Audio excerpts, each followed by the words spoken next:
الحمد لله والصلاة والسلام على رسول الله. ما حكم الإبر للصائم؟ الإبر تنقسم إلى نوعين، هناك إبر مغذية وهناك إبر غير مغذية. إبر مغذية تقوم مقام الطعام والشراب، الصحيح أنها مفطرة لأنها تفعل ما يفعله الطعام والشراب، ويستطيع الإنسان أن يعيش دهرا عليها دون أن يأكل أو أن يشرب.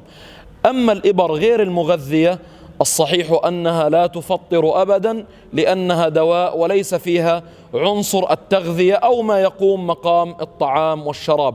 أما عن قطرة الأنف والأذن وغيرها من القطرات فهناك خلاف بين العلماء، والصحيح أنها لا تفطر أبدا وتقاس على المضمضة والاستنشاق، فهي غير مفطرة بفضل الله عز وجل.